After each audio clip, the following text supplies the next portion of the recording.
कई अहम दस्तावेज ईडी के हाथ लगे हैं। चौतरफा मार ये अतीक के गुर्गों पर पड़ी है, चाहे फिर हम अतीक के रिश्तेदारों की बात करें, अतीक के करीबियों की बात करें, अतीक के शूटर्स की बात करें। हर वो शख्स जिसने अतीक तक मदद पहुंचाई है, जिस तरीके से भी संभव हो पाए, तो अब ईडी भी एक्शन में आती हुई नजर आ रही है। 13 जगहों पर यहाँ पर छापेमारी की गई है, तो अतीक गैंग का काउंटडाउन शुरू हो चुका है, ये कहा जा सकता है।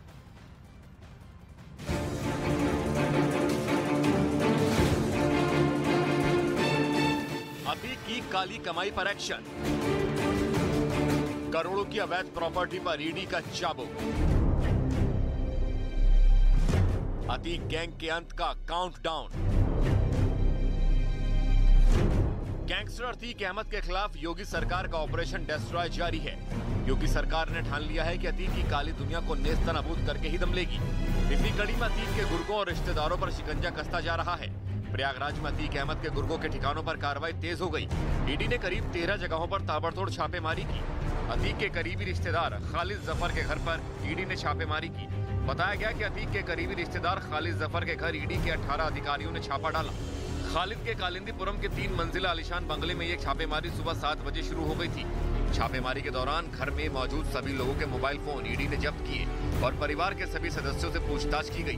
खालिद जफर के घर ईडी की टीम ने घंटों की छापेमारी की और उसके काले कारनामों से जुड़े सबूत जुटाए। खालिद जफर सिर्फ अतीक का गुर्गा ही नहीं, उसकी बहन का दामाद भी है, जो अतीक के फाइनेंस से जुड़ा हर छोटा बड़ा काम देखता था। अतीक के प्रॉपर्टी के कामकाज का सारा लेखा जोखा जफर के जिम्मे ही था।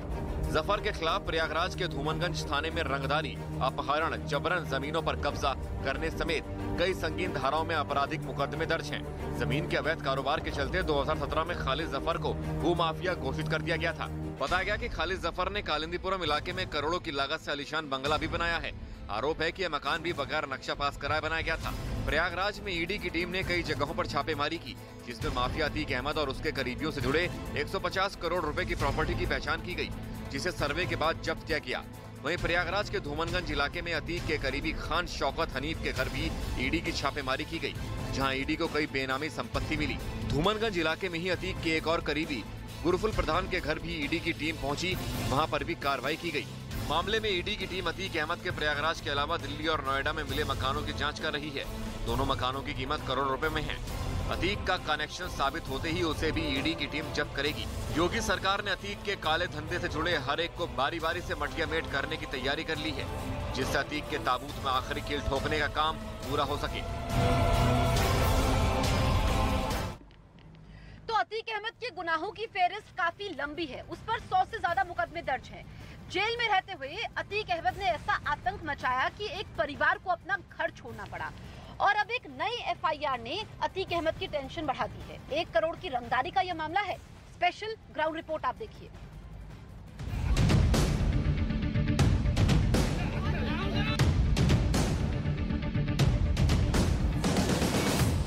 माफिया अतीक पर मुकदमों की सेंचुरी। अतीक पर दर्ज हुई एक नई एफआईआर। पिछले 44 साल में ना जाने कितने गुनाहों के दाग अतीक के दामन पर लगे, ना जाने कितने गुनाहों को अतीक ने अंजाम दिया, लेकिन अब जाकर उसके एक एक गुनाह का हिसाब शुरू हुआ है। अतीक पर अब एक नई एफआईआर दर्ज हुई है। 4 साल पुराने मामले में अतीक पर नई एफआईआर हुई है। इसमें अतीक और उसके बेटे अली समेत 13 लोग आरोपी हैं। अतीक पर अपने गुर्गों के जरिए प्रॉपर्टी डीलर साबिर के घर हमला कराने का आरोप है। जान से मारने की नीयत से फायरिंग करने का आरोप है। यही नहीं, अतीक एंड कंपनी पर 1 करोड़ रुपए रंगदारी मांगने का भी आरोप है। वारदात 14 अप्रैल 2019 की है। आरोप है कि अतीक अहमद का बेटा अली अहमद असाद कालिया के साथ साबिर के घर पहुंचा। वहां पहुंचकर साबिर की बात फोन पर कराई गई अतीक अहमद से, जो कि जेल में पहले से ही बंद था। अतीक ने साबिर को यह कहा कि उसके खिलाफ चल रहे तमाम मुकदमों की पैरवी साबिर करना बंद कर दें।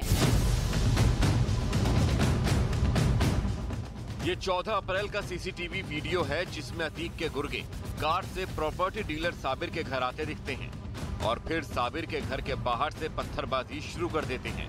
न्यूज़ 18 की टीम साबिर के घर पहुंची, जहां गोलियों के निशान आज भी बने हुए हैं। अतीक के गुर्गे यहाँ पर पहुंचे थे, असाद कालिया यहाँ पर पहुंचा था। ये ऊपर इनका कहना है कि जो आपको उखड़ा हुआ ये यहाँ पर सीमेंट दिखाई दे रहा है, जब गोलियां चलाई गई थी तो यहीं गोलियां लगी थी, डर कर उन्होंने घर छोड़ दिया। तब से लेकर आज तक इसे रिपेयर भी नहीं कराया है और अब घर के अंदर फिलहाल कोई नहीं रहता है। ये खाली पड़ा उनका घर इस वक्त हम आपको दिखा रहे हैं। जरा अंदर चलकर आप देखिए, 2018 में साबिर ने छोड़ दिया था इस घर को और अब फिलहाल यहाँ पर कोई नहीं रहता है। खाली पड़ा हुआ ये घर है और सामान आपको यहाँ पर कोई नहीं दिखाई देगा। अब साबिर का ये कहना है कि उमेश पाल की जो हत्या हुई है उससे भी जघन्य उनकी हत्या हो सकती थी, क्योंकि 2018 में जब उनको धमकाया गया था तो इसी घर में गोलियां तक दागी गई थी। इस वारदात के बाद माफिया के खौफ की वजह से तब साबिर ने अपना घर बार छोड़ दिया था। सुनिए अतीक के गुनाहों के पीड़ित साबिर हुसैन को। मैं जाता हूं, लेकिन किस तरीके से मैं जाता हूं वो मैं ही जान सकता हूं कि हम कैसे वहां पे जाते हैं, किस तरीके से आते हैं। मेरी जान को इतना खतरा है कि वो कभी मेरे साथ किस तरीके से मेरी हत्या कर दे वो कोई नहीं जान सकता। 1 करोड़ की रंगदारी के लिए घर पर फायरिंग कराने के इस मामले में माफिया अतीक अहमद और उसका बेटा अली अहमद आरोपी है। इस मामले में आसिद कालिया, शकील, शाकिर, शबी अब्बास, फैजान सैफ, नामी, अफान, महमूद, माउद और अतीक अहमद के चचेरे भाई असलम मंत्री नामजद अभियुक्त हैं। अतीक का बेटा अली अहमद फिलहाल प्रयागराज की नैनी सेंट्रल जेल में बंद है। अतीक पहले से ही कानून के शिकंजे में है और अब तैयारी हो रही है इस केस के मुकदमे को शुरू करने की, ताकि 4 साल पहले अंजाम दिए गए अतीक के गुनाह का हिसाब हो सके।